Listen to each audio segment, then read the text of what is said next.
released in 1990 for the TurboGrafx 16. We have Bonk's Adventure. This was one of the flagship games for the entire platform. Now, the TurboGrafx 16, otherwise known as the PC Engine outside of North America, was a product of NEC, the Nippon Electric Company. And they are a huge company in Japan that make everything from, telephones to radios to maybe even microwave ovens, I think, might be their forte as well. Basically, they make anything electronic in Japan. And they ventured into the home video game industry in the late 1980s.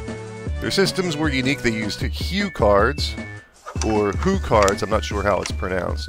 For most of their games, there was a CD add-on, but it's quite rare and expensive. To put that in perspective, when the CD add-on, the TurboGrafx CD, was first released in North America, its price tag was $399.99. So $400 for an add-on peripheral for an already somewhat expensive unit was just ridiculous. Needless to say, not many of them sold, and it more or less kind of sunk an already sinking ship known as the TurboGrafx 16.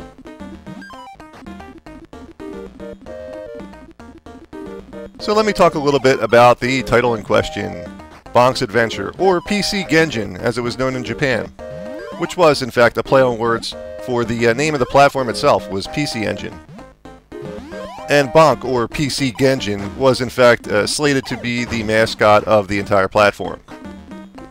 I remember specifically the advertisement campaigns for the TurboGrafx 16 and Bonk's Adventure in particular, because they were featured heavily in the commercial rotation.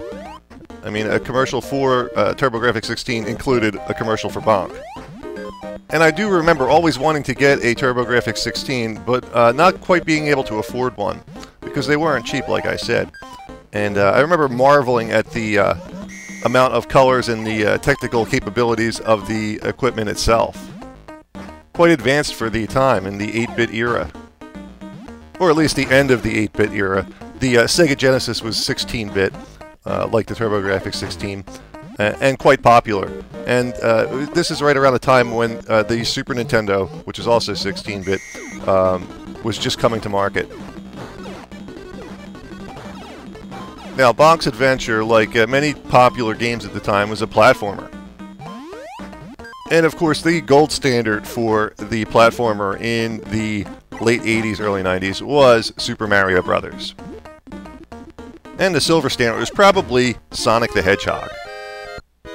So I guess Bonk gets the bronze. Anyhow, the goal of Bonk's Adventure is to rescue Princess Za. And that is accomplished by traversing the various worlds and stages of Bonk's Adventure, avoiding enemies and avoiding obstacles. The controls of Bonk's Adventure are quite straightforward. You use the D-pad on the TurboGrafx 16 controller to move Bonk around, and there are two other buttons on there, a 1 and 2 button. One of them controls your jumping, and the other one controls your head bonking.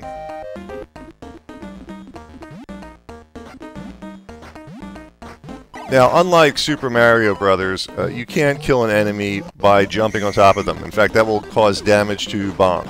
You have to actually hit them with your head.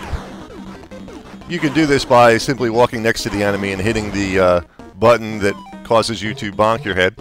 I forget which one it is. I'm not sure if it's 1 or 2. Or you can jump in the air and hit the bonking button while you're in the air, and this will cause you to dive down head first into an enemy. There are different kinds of power-ups you can get in the shape of a bit of meat on a bone.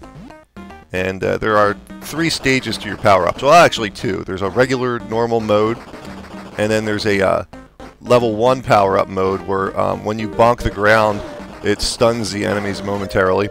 And there's a level 2 power-up, and that is where you're briefly invincible. And it should be noted that in this game, your power-ups, even a level 1 power-up, is on a timer. So you'll eventually lose that ability to stun your enemies by bonking the ground over a given amount of time.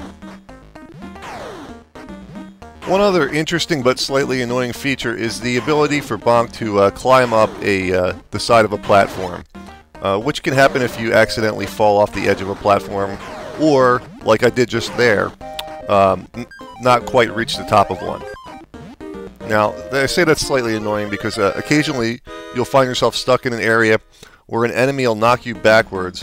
You'll go onto the platform by hanging on the edge of it, climb back up it, only to be hit by the enemy and knocked back to the same position again. But this feature is only a minor complaint in my book. Another interesting aspect is when you die, you just lay there as a dead corpse until you hit the start button. Well, actually, it's called the run button on the TurboGrafx 16. But yeah, you'll just sit there dead until you hit the button. I don't know, kind of quirky, but kind of cool at the same time. This, in fact, gives you the ability to control when you spawn back, essentially, in case there's an enemy directly on top of your dead body. You can wait a moment until it moves out of the way, or whatever.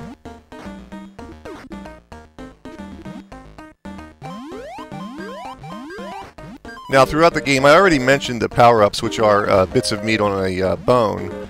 There is also vegetables and fruits and things like that. And they essentially give you little amounts of energy that you lost back. You can see the 3 hearts at the top, and if you lose some energy, you can keep grabbing pieces of fruit and vegetables, and it'll eventually fill up your energy meter again.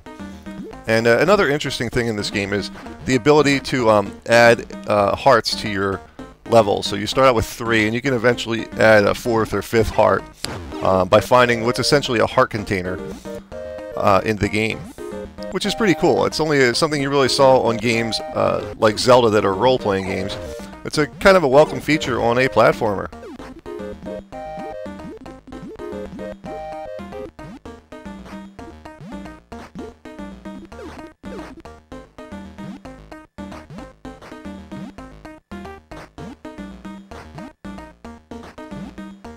Right here, you can see I had a bit of trouble trying to get the dinosaur or whatever it is to open its mouth.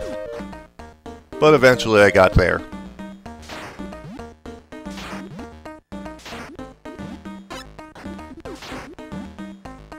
Now, like I said, this is a flagship game for the TurboGrafx 16, and Bonk was also sort of the mascot, or at least slated to be the official mascot of NEC. So surprisingly, NEC allowed this game to be ported to the Nintendo Entertainment System. Now, I'm not sure if this happened after the fact that the TurboGrafx 16 or PC Engine was already essentially dead or not, but it is a strange move, and I think a wrong move on NEC's part, because it was essentially their ace in the bag exclusivity on a popular title like Bonk. Now, it can be argued that Bonk never really grabbed a foothold to become popular, but I do remember the commercials as a kid, and the fact that this game was at first exclusive to the TurboGrafx 16, which made me want to get a TurboGrafx 16. But essentially, NEC priced themselves out of competition by offering a console that was horribly expensive in a market that was essentially oversaturated with the popularity of Nintendo products and a close second by Sega products. Now the real question, is Bonk's Adventure any good, at least today? And I'd say yes, it's a pretty good game. It's an excellent platformer, interesting, and fun to play. If you have a TurboGrafx 16, this is on the definite must-have list. I'm Dommy from Classic Games Revisited. Until next time.